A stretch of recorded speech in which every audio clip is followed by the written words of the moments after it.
Assalamualaikum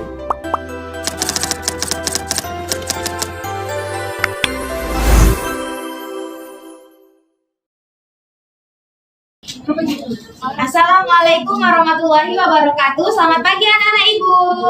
Baik, Ibu. Bagaimana kabarnya hari ini? Baik, Ibu. Baiklah, di sini kita akan melaksanakan layanan bimbingan klasikal. Baiklah kepada anak-anak ibu, sebelum kita memulai praktik layanan bimbingan klasikal ini, ada baiknya kita berdoa terlebih dahulu. Pada anak-anak ibu, siapa yang ingin memimpin doa? Baik, kepada Diva, silakan. Sebelum kita memulai layanan bimbingan klasikal ini, ada baiknya kita berdoa menurut agama dan percaya masing-masing. Berdoa dimulai. Berdoa selesai. Baik, terima kasih kepada Diva. Sebelum itu, Ibu akan membagikan daftar kehadiran dan lembar refleksi untuk anak ibu.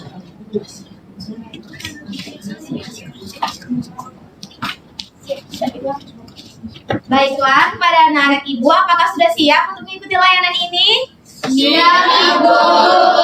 Baik, sebelum itu, Ibu akan menjelaskan tentang pengertian bimbingan klasikal yang akan kita laksanakan hari ini. Jadi, bimbingan klasikal itu merupakan salah satu layanan dasar bimbingan untuk membantu seluruh peserta didik mengembangkan perilaku efektif dan keterampilan hidupnya yang mengacu kepada tugas-tugas perkembangan peserta didik. Dan layanan ini ditujukan untuk seluruh peserta didik yang ada di kelas ini ya anak-anak ibu.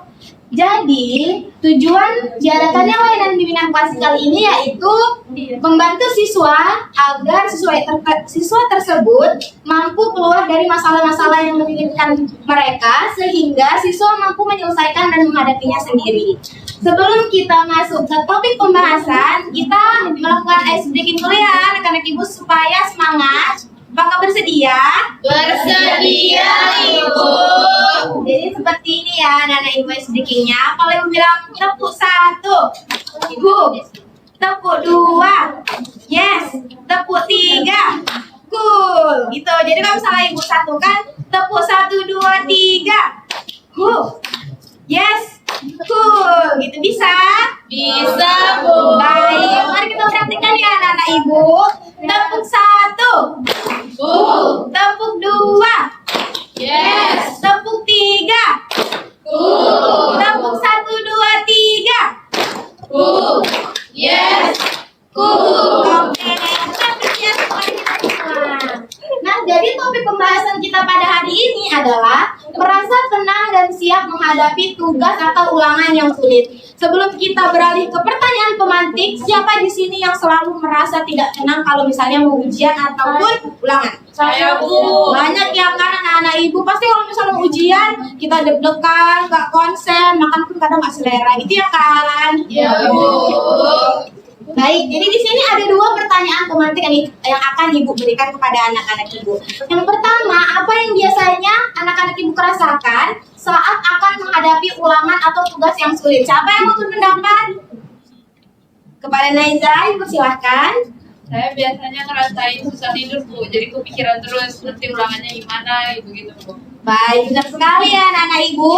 Selanjutnya pertanyaan kedua, menurut anak-anak ibu, hal apa saja yang bisa membantu anak-anak ibu agar lebih tenang dan siap sebelum mengerjakan ulangan yang sulit? Siapa yang ingin menjawab? Saya, Bu. Oke, kepada Rafima, ibu persilahkan. Saya akan belajar dengan keras di malam harinya, Bu. Sampai nggak tidur. Baik, kepada Sri, ibu persilahkan. Ibu jawabannya. Baik, berarti kalau kita besoknya akan melaksanakan ujian, malam hari kita harus belajar agar kita ingat materi pelajaran yang akan diujiankan besok. Setuju? Setuju. Oke, jadi diadakannya tujuan layanan klasikal ini yang pertama itu adalah menganalisis faktor-faktor yang menyebabkan kecemasan menjelang ulangan. Yang kedua, menganalisis dampak kecemasan terhadap kesiapan belajar dan hasil ulangan. Yang ketiga, mengevaluasi kelebihan dan kelemahan strategi yang dapat digunakan untuk tetap tenang dalam menghadapi ulangan. Yang keempat, mengevaluasi efektivitas strategi sederhana yang paling sesuai dengan dirinya. Dan yang terakhir, menciptakan rancangan strategi pribadi berupa langkah-langkah konkret untuk menjaga ketenangan sebelum menghadapi tugas atau ulangan yang sulit. Selanjutnya, di sini Ibu akan menjelaskan tentang Pentingnya menjaga ketenangan sebelum menghadapi ujian ataupun ulangan. Yang pertama yaitu optimalisasi kondisi kognitif, yaitu ketika pikiran tenang dan proses berpikir atau konsentrasi, memori ataupun penalaran berjalan lebih lancar. Jadi kecemasan yang berlebihan itu bisa mengganggu perhatian dan working memory. Ya, jadi benar ya anak-anak ibu. Jadi kalau misalkan kita cemas untuk menghadapi ujian, pasti biasanya apa yang sudah kita pelajari itu hilang, sehingga beberapa pertanyaan yang diberikan oleh guru tidak bisa kita jawab. Yang kedua, menurunkan gangguan fisiologis yang merugikan. Jadi, jika tubuh dalam kondisi stres atau tegang, muncul respon fight or flight, yaitu waspada, jantung berdebar, keringat dingin, terus grogi, terus apa yang sudah dihafal berhilangan semua. Dan yang terakhir, memberi ruang untuk strategi berpikir. Jadi, bila pikiran tenang, kita lebih mampu untuk merancang langkah, menggunakan strategi jawaban dan membaca soal dengan teliti. Jadi, kalau misalkan sudah diberi nih soal-soal ujian yang diberikan oleh guru, terus kita tenang aja membacanya, kayak kalau sekali kita belum paham dengan pertanyaannya, maka kita ulang 2 kali. Jika 2 kali juga tidak mengerti dengan pertanyaannya, maka kita ulang lagi. Dengan kita tenang, maka apa yang sudah kita pelajari malam, itu pasti akan kita ingat kembali. Selanjutnya, ada faktor penyebab munculnya rasa cemas dan gugup pada diri anak-anak ibu ketika akan melaksanakan ujian atau ulangan yang sulit. Apakah anak-anak ibu ada yang ingin berpendapat tentang faktor penyebab sehingga munculnya rasa cemas dan gugup saat ujian? Ulang. Baiklah, kepada anak-anak ibu, apakah ada yang ingin menyebutkan faktor penyebab munculnya rasa cemas ataupun gugup sebelum melaksanakan ujian atau ulangan? Kepada Eliza, yang persilahkan. Suka berpikiran negatif, Bu. Misalkan nilai belum keluar, tapi udah memprediksi nilai bakal seperti apa. Baik ya anak-anak ibu, pasti hal itu juga sering kita alami ya, bukan Eliza aja. Selanjutnya ada lagi. Kepada Rosa, yang persilahkan. Kurang persiapan belajar. Ya benar ya, kalau misalkan kita nggak belajar, pasti kita apa yang mau jawab besok ya. Dengan itu makanya kita harus belajar agar kita mengetahui jawaban yang akan kita tulis pada lembar jawaban yang diberikan oleh guru. Ada lagi? Kepada Cinta, saya persilahkan. Mungkin di ujian sebelumnya nilainya rendah, jadi ujian sekarang dia panik. Baik, iya ya, kalau misalnya ujian semalam nilainya cuma dapat 4, pas ujian ini overthinking, dapat nggak ya nilai 8 atau 7 gitu ya kan anak ibu. Jadi yang pertama itu adalah rendahnya self efficacy, yaitu keyakinan diri. Kita pasti sering nggak yakin sama diri kita sendiri dengan jawaban. Misalnya kita sering-seringnya sama teman kita, jawaban kamu nomor 1 apa? Misalnya matematika, jawaban saya -7, tapi jawaban kok -4 ya? Yang benar siapa? Pasti kita nggak yakin sama jawaban kita sehingga kita mengikuti teman. Padahal jawaban teman belum tentu benar, betul? Betul. Yang kedua adalah pengalaman masa lalu yang negatif. Ya, gitu juga seperti yang dibilang Cinta tadi. Kalau nilai semalam udah jelek, pastinya negatif thinking terus. Terus yang ketiga adalah pola pikir, yang keempat adalah perbandingan sosial dan tekanan eksternal. Selanjutnya tadi itu kan Ibu jelaskan adalah faktor internal. Sekarang Ibu akan jelaskan tentang faktor eksternal sehingga anak-anak Ibu merasa cemas dan tidak tenang akan melakukan ujian. Yang pertama adalah keterbatasan persiapan belajar. Jadi anak-anak ibu di rumah hanya banyak bermain, tidak latihan untuk mengerjakan soal-soal, tidak mengingat pelajaran yang telah dijelaskan guru sehingga saat ujian bingung. Apa ya? Emang ada yang ini jelasin ini? Padahal ada, tetapi karena anak-anak ibu tidak mengulang dan tidak belajar lagi, jadi anak-anak ibu jadinya lupa. Terus yang kedua adalah beban tugas atau materi yang banyak dan waktu terbatas.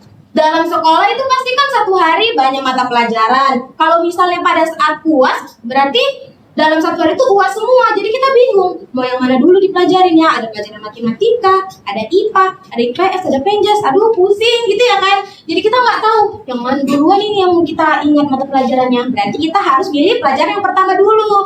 Sehingga siap mata pelajaran pertama, kita mengulang materi pelajaran yang kedua. Dan yang terakhir adalah kurangnya dukungan sosial. Seperti pertemanan tadi yang dijelaskan oleh Ibu Rosa. Jadi kalau misalnya Misalnya kita bilang, besok kita ujian loh, belajar yuk. Terus teman kita bilang, alah udah gak apa-apa, besok ngopi aja, bisa itu. Besok kita cantik-cantikan ya. Itu tidak baik ya anak-anak ibu. Ya, Bu. Oke, selanjutnya yang ketiga adalah dampak kecemasan terhadap kesiapan belajar dan hasil ulangan. Siapa anak-anak ibu yang ingin berpendapat tentang dampak kecemasan terhadap kesiapan belajar dan hasil ulangan? Kepada Devi, persilakan. Kalau cemas nggak bisa pikir dengan jernih Bu, jadi pikiran jadi ngeblank. Betul sekali. Selanjutnya apakah ada lagi anak-anak ibu? Kepada Diva, ibu persilakan. Sering lupa materi yang sudah pelajari Bu. Iya benar sekali, itu sama juga ngeblank ya kan. Kalau misalnya kita udah takut sama diri kita, nggak yakin sama diri kita, pasti apa yang kita pelajarin hilang gitu ya. Jadi adapun dampak kecemasan terhadap kesiapan belajar dan hasil ulangan, yang pertama adalah tidak bisa berpikir jernih saat ujian. Karena terlalu panik, sehingga misalnya yang ditanya faktor, tapi kita jawab adalah dampak. Nah itu jadi bagian dari berpikir yang tidak jernih karena terlalu panik dan cemas. Yang kedua, lupa materi yang sudah dipelajari. Nah ini biasanya diakibatkan karena kita tidak mengulangi pelajaran. Jadi kalau misalnya besok ulangan, maka malamnya kita harus belajar dan mencatat apa yang kita ingat, sehingga kita mudah menjawab pertanyaan yang diberikan oleh guru. Yang ketiga, sulit tidur sebelum ujian. Tadi juga disinggung sama Naiza, katanya kalau misalnya besok mau ujian pasti tidurnya nggak tenang. Besok bisa nggak ya jawabnya? Besok pertanyaannya apa ya? Yang pelajari masuk nggak ya? Pasti kita gitu juga kan? Selanjutnya yang terakhir adalah menurunnya motivasi belajar. Dan adapun strategi sederhana dalam mengelola kecemasan, itu kayak berupa persiapan belajar, doa, relaksasi pernapasan, dan self-talk positif. Pertama adalah persiapan belajar yang terencana. Jadi anak-anak ibu kalau misalnya besok mau ujian, itu pelajaran-pelajaran yang sudah lalu bolehlah ditulis-tulis lagi di buku. Siapa tahu itu yang keluar besok, sehingga kita memiliki persiapan. Walaupun catatan kita besok nggak masuk nggak apa-apa, yang penting kita mengerti mata pelajaran apa yang akan kita ujian besok. Yang kedua adalah berdoa. Jadi sebelum ujian, anak-anak ibu diharapkan untuk berdoa, semoga apa yang udah dipelajari keluar, apa yang udah diingat bisa dituliskan lagi. Yang ketiga adalah self-talk, yang keempat adalah latihan dan permainan edukatif, dan yang kelima adalah evaluasi dan refleksi pribadi. Baik.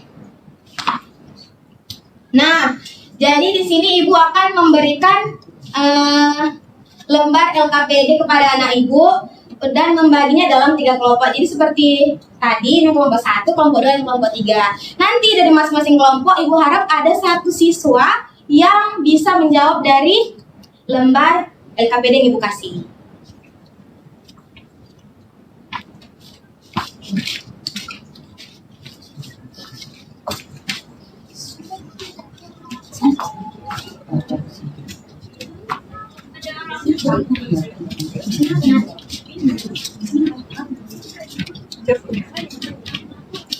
Baiklah, kepada anak-anak ibu yang tadi belum ada berpendapat, biar menambah wawasan anak-anak ibu, siapa yang bersedia dalam perwakilan per kelompok untuk menjawab LKPD yang ibu beri? Dari kelompok 1 dulu, apakah ada? Ya.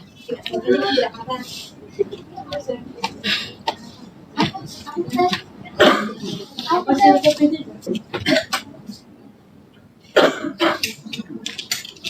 Saya Bu.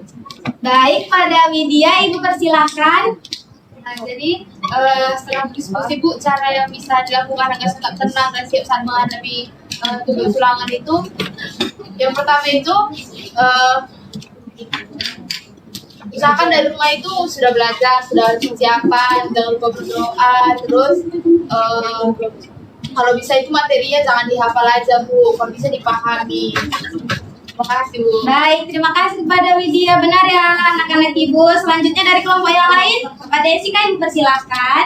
Cara yang bisa saya lakukan agar tak tenang pas ujian Bu, mengulang-ulang dari pelajaran sebelumnya Bu, biar pada saat ujian itu udah dileket ke kepala semua, nggak buyar. Baik, berarti harus ada persiapan dulu sebelum ada ujian anak-anak ibu. Selanjutnya dari kelompok 3, ya, kepada Hazla ibu persilakan. Baik Bu, jadi cara yang bisa saya lakukan agar tetap tenang dan siap menghadapi tugas ulangan yang sulit itu adalah dengan mempersiapkan diri dengan belajar lebih awal dan tidak menunda belajar. Kemudian saya juga beristirahat yang cukup agar pikiran bisa lebih segar. Dan kalau misalnya saya merasa cemas, saya akan berusaha buat menenangin diri, tarik nafas dalam-dalam. Baik, terima kasih kepada Hazla. Benar juga ya teman-teman yang dikatakan oleh kepada Hazla. Selanjutnya, adapun kesimpulan dari bimbingan klasikal kita pada hari ini yaitu kecemasan akademik itu biasanya muncul dari pola pikir negatif kita sendiri ya anak-anak ibu, seperti takut gagal atau membayangkan hasil yang buruk sebelum dilakukan.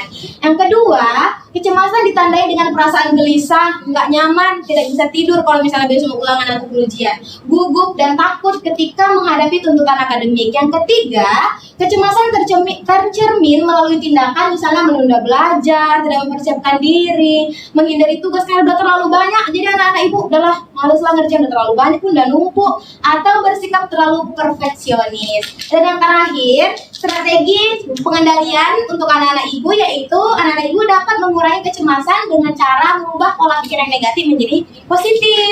Positif thinking aja, pasti aku bisa menjawab karena aku udah belajar. Tidak ada usaha yang mengkhianati hasil. Jadi kita sugesti diri kita yang positif-positif agar anak-anak ibu juga bisa menjawab pertanyaan yang diberikan. Selanjutnya, mengelola emosi melalui relaksasi serta membangun kebiasaan belajar yang sehat. Baiklah, jadi di sini ibu ingin mendengarkan perwakilan dari salah satu siswa yang akan menyampaikan komitmennya setelah mengikuti layanan klasikal ini. Apakah ada anak-anak ibu?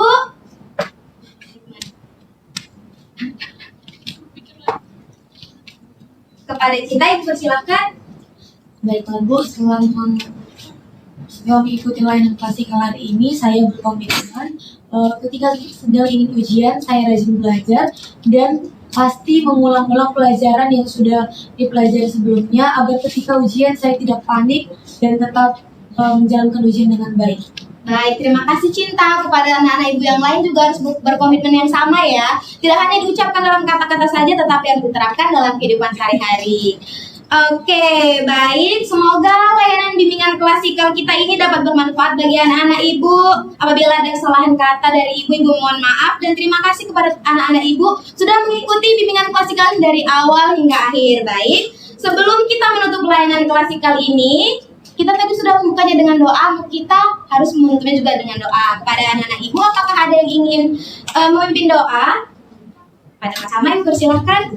Baik, sebelum kita mengakhiri kegiatan pada hari ini, ada baiknya kita berdoa terlebih dahulu. Berdoa menurut agama dan kepercayaan masing-masing. Doa dimulai. Doa selesai. Baiklah, sekian yang dapat ibu sampaikan. Semoga bermanfaat untuk kita semua. Assalamualaikum warahmatullahi wabarakatuh. Selamat pagi. Bye.